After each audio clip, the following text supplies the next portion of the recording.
Assalamualaikum warahmatullahi wabarakatuh. Perkenalkan, nama saya Andriani Firdaus, NIM 41342303, program studi Statistika, Fakultas Matematika dan Ilmu Pengetahuan Alam, Universitas Negeri Gorontalo.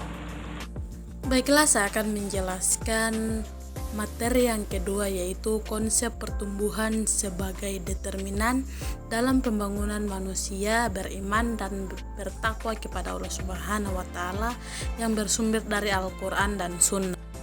Nah, yang pertama yaitu konsep pertumbuhan dalam pembangunan manusia. Konsep pertumbuhan dalam pembangunan manusia melibatkan peningkatan spiritual, intelektual, dan emosional secara holistik. Hal ini penting untuk mencapai keselarasan antara aspek material dan spiritual dalam kehidupan manusia, sehingga mendorong perkembangan yang berkelanjutan.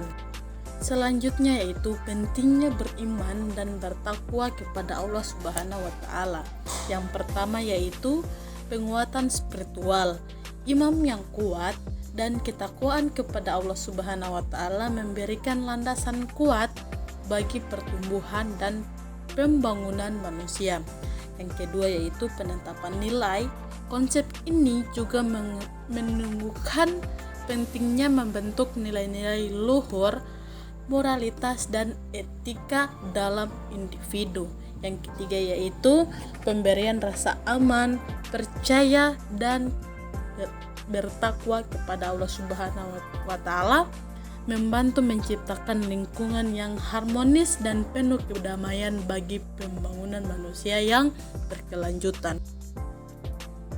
Kemudian, sumber konsep pertumbuhan dari Al-Quran. Yang pertama yaitu pesan moral. Al-Quran memuat pesan moral dan petunjuk yang menjadi landasan dalam menumbuhkan karakter baik bagi pembangun manusia. Yang kedua, penetapan spiritual. Al-Quran memberikan panduan spiritual yang kokoh dan memotivasi untuk pertumbuhan pribadi dan kolektif yang sehat. Berikut ada dua sumber konsep pertumbuhan dari sunnah. Yang pertama, model teladan.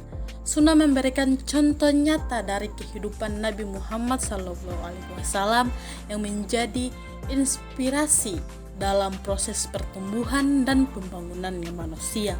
Kemudian yang kedua, panduan kehidupan. Nilai-nilai universal dari sunnah membantu individu dalam melakukan pertumbuhan pribadi yang sejalan dan dengan panduan Allah Subhanahu wa Ta'ala.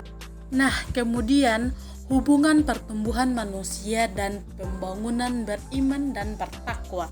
Yang pertama, pencapaian spiritual. Pertumbuhannya, iman dan ketakwaan menciptakan kesadaran akan tujuan hidup yang lebih tinggi. Yang kedua yaitu keseimbangan emosional. Pembertahanan keseimbangan emosional yang menjadi kunci dalam perkembangan manusia beriman dan bertakwa. Selanjutnya, konsep implikasi pertumbuhan dalam pembangunan manusia beriman dan bertakwa yaitu penanaman karakter mulia. Memahami konsep ini membantu dalam membentuk karakter mulia dan berintegrasi bagi kebaikan pribadi dan sosial. Yang kedua yaitu investasi pendidikan. Pertumbuhan spiritual yang mantap untuk memberikan landasan kuat bagi investasi dalam bidang pendidikan dengan nilai-nilai spiritual Islami yang kuat. Selanjutnya yaitu implementasi konsep pertumbuhan dalam pembangunan manusia beriman. Yang pertama yaitu pendidikan agama. Pendidikan agama menjadi fokus utama dalam pembangunan pertumbuhan spiritual bagi pembangunan manusia beriman. Yang kedua, bimbingan rohani. Dorongan dan bimbingan rohani menjadi kunci dalam mewujudkan perkembangan manusia yang berbasis iman. Yang ketiga yaitu aktivitas kemanusiaan. Keterlibatan dalam aktivitas kemanusiaan bertujuan untuk bersedekah dan memberikan manfaat bagi masyarakat yang kuat mengakar dalam ajaran Islam. Selanjutnya, kesimpulan dan pesan utama. Yang pertama, 4 penetapan nilai konsep pertumbuhan dalam pembangunan manusia beriman dan bertakwa membantu dalam menetapkan nilai-nilai luhur dan etika. 3. Keseimbangan emosional. Ketahanan emosional yang dihasilkan dari pertumbuhan spiritual membentuk keseimbangan emosional yang vital bagi pembangunan manusia beriman. Yang kedua, pendidikan agama menumbuhkan kesadaran akan pentingnya pendidikan agama sebagai landasan pertumbuhan pribadi dan kolektif yang sehat.